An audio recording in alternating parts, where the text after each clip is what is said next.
Ciao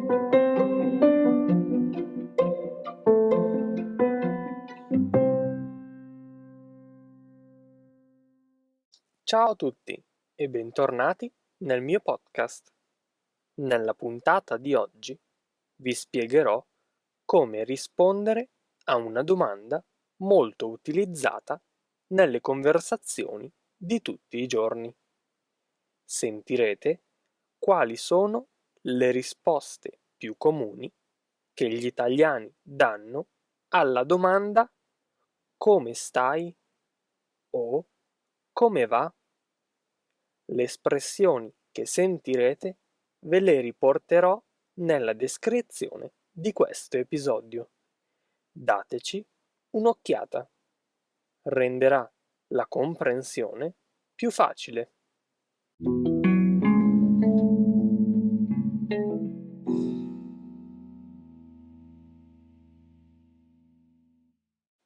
Inizio l'episodio di oggi dicendovi che entrambe queste domande, come stai e come va, hanno lo stesso significato. Diciamo che come va può essere considerato un po' più informale, ma non troppo direi. Voglio anche precisarvi che non c'è una risposta più giusta di un'altra. Dovete scegliere quale risposta utilizzare in base al vostro stato d'animo, in base al contesto, in base alla persona a cui rispondete. Va bene? Quindi queste sono solamente le risposte più comuni, quelle che più facilmente potrete sentire in una conversazione normale.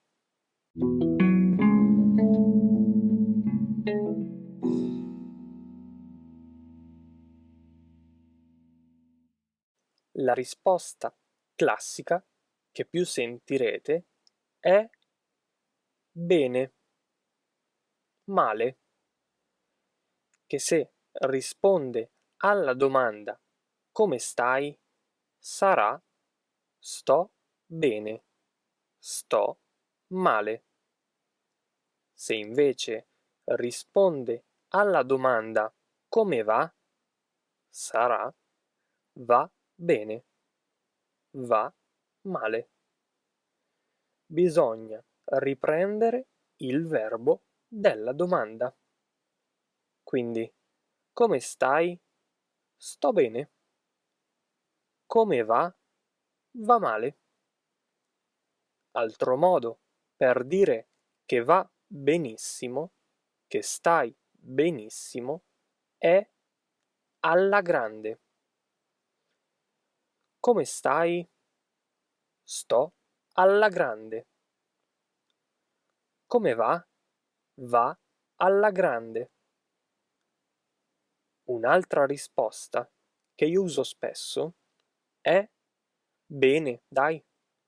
Questo dai non ha un significato specifico, ma serve solamente per ridimensionare il significato assoluto di bene.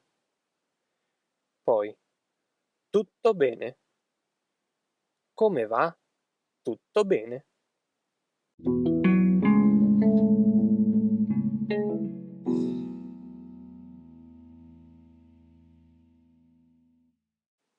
Un'altra risposta molto comune è tutto a posto, che significa tutto in ordine. Perciò tutto va bene.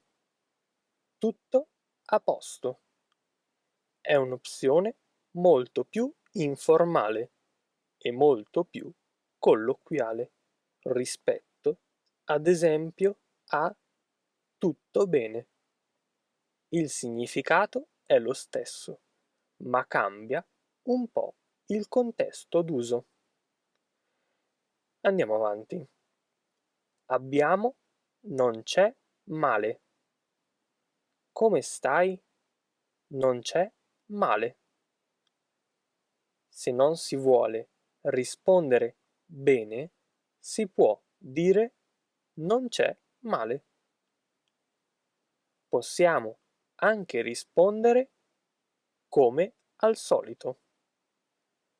Come stai? Come al solito. Un'altra risposta, che però va verso una risposta più negativa, è ma così.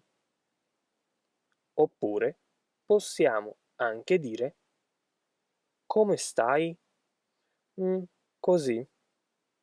Questa è la risposta che più si avvicina a male.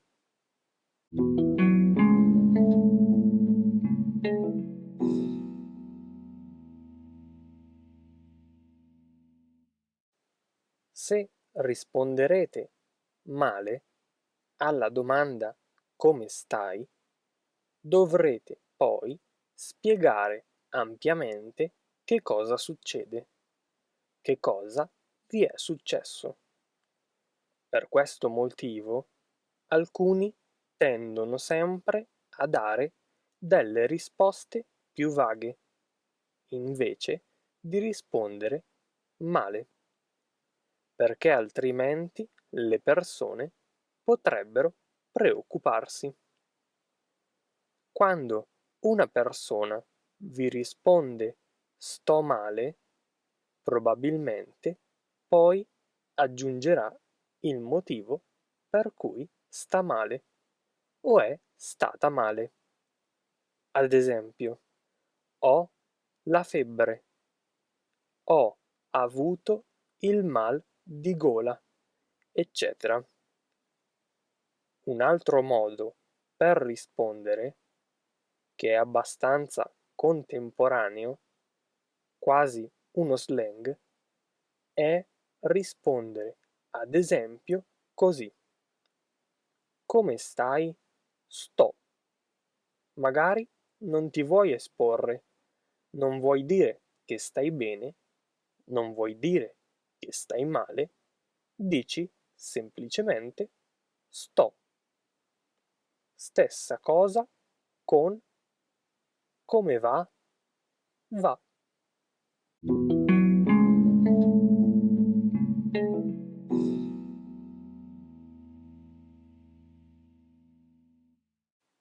Queste sono le risposte più comuni che gli italiani usano nel momento in cui gli viene chiesto come stanno, come sta andando. Sicuramente alcune di queste le avrete già sentite. Se avete qualche domanda o dubbio riguardo l'argomento di oggi, non esitate a mandarmi un messaggio su HelloTalk. Spero che l'episodio vi sia stato utile. Grazie mille per aver ascoltato anche oggi il mio podcast. Mi raccomando, iscrivetevi e attivate la campanella, così da non perdervi nessun episodio. Il link lo trovate in descrizione. Come sempre, lasciatemi una recensione e una valutazione su Apple Podcast. Bene, non mi resta che salutarvi ragazzi. Noi ci sentiamo nel prossimo episodio.